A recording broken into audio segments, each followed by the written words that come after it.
Hey guys, how you doing? I'm kind of exhausted because despite the fact that it's midterms week, I decided that now would be a great time to finish up Breaking Bad. I know, I'm a little late. Here is a picture of the rock I've been living under. It was such an intense and awesome show. The only thing was, I was left wondering at the end what happened to Jesse. You know? So I thought maybe we could talk about that. And in the words of Jesse Pinkman, Gatorade me, because it's going to be an intense conversation.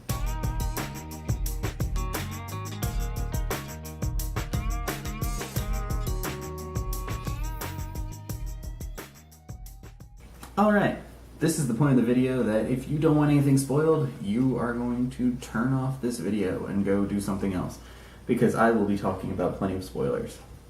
Alright, so when I finished that 5th season, I needed to talk to somebody. I didn't care about what, I just needed to talk about Breaking Bad because it was that intense that I couldn't just stop. So I needed to talk to somebody, and at first I was real hung up on Huel being trapped in that little hotel room with that cop and really getting absolutely no closure with where he ended up going. Sorry, buddy.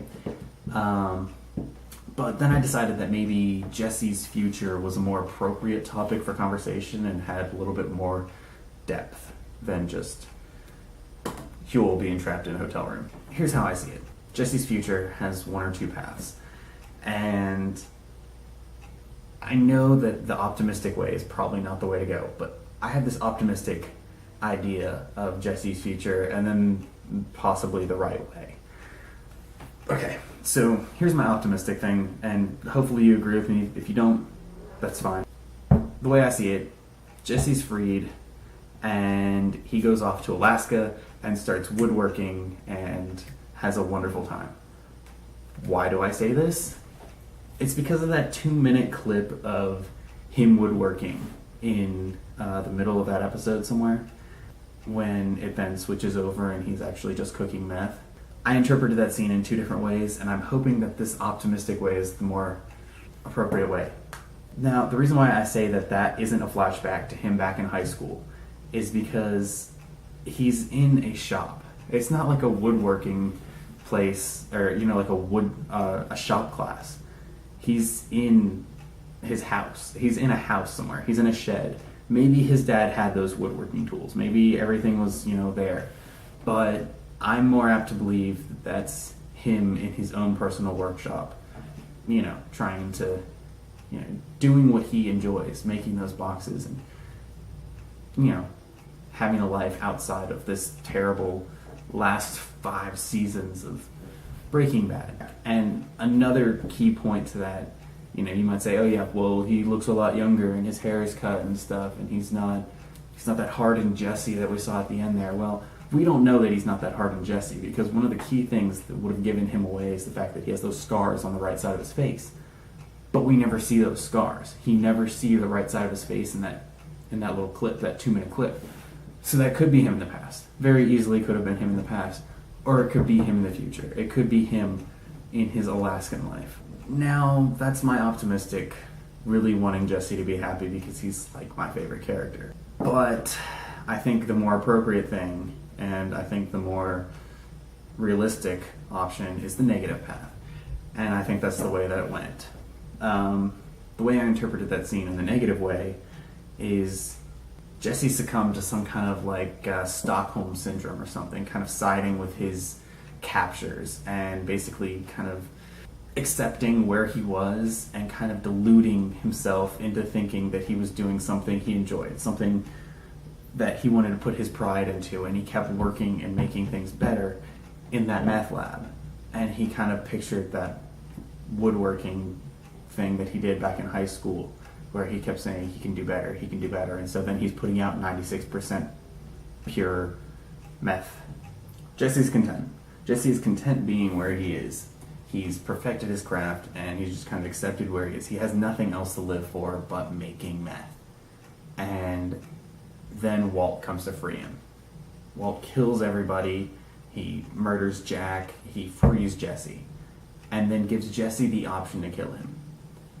But I'd argue that Walt knows Jesse isn't going to kill him. Slides him this gun that he just killed Jack with. Now Jesse's fingerprints are all over that gun. Jesse's killed Jack. Jesse won't kill Walt. Jesse drives off. Walt dies in his meth lab area there, going out as Heisenberg and king of the empire of meth. He obviously was operating remotely or something because the blue meth was out there. Jesse doesn't get away because he's now under suspicion for having done all of that stuff. You know, he's the only one that's left alive. But Walt lets Jesse go on because as soon as Jesse gets out of there and then Jesse gets captured, because he's going to, it's just inevitable, he's going to be found. He's not as smart as Walt. As soon as he gets caught, all the pressure is going to be taken off Skyler in this investigation because now they have somebody to prosecute. They have somebody to go to. Not only is everything going to be taken off of Skyler, but Jesse's also going to be charged with the murder of Hank and Gomez. The reason I say that is because he was the last person they were with. Those cops know that Jesse was riding around with Gomez and Hank. Jesse's the only one that's alive out of that entire situation. They don't know they went and saw Walt or anything. They just know that 2 DEA agents are dead and Jesse was the last one seen with them. So as soon as that happens, Jesse's also going to be charged with that. Jesse's going to be charged with the murder of Hank, Gomez, Frank, just that entire operation. He's basically going to get screwed. And Walt knows this. And as soon as the murder of Hank leaves Walt's name and goes to Jesse's, then Walt Jr. is going to see his father in a different light, or at least take some of that hate that he felt away from him. And maybe Walt knew that. Jesse has 2 different paths that he could go down towards the end there. And I think one's optimistic, and I really wish it was the way. And then there's the negative one, which I think is more calculated and Walt-esque. And I think that's the way it probably went, because he basically helps his entire family by screwing over Jesse again. So, maybe you agree with me, maybe you don't. Maybe you would rather hear more about Huel and his being trapped in a hotel room. But I'd like to hear what you think, and maybe you have a different opinion, because I'd like to think that something turns out okay for him in the end, because he needs it. So anyway, I'll talk to you guys later, and thanks for letting me vent my feelings of Breaking Bad to you.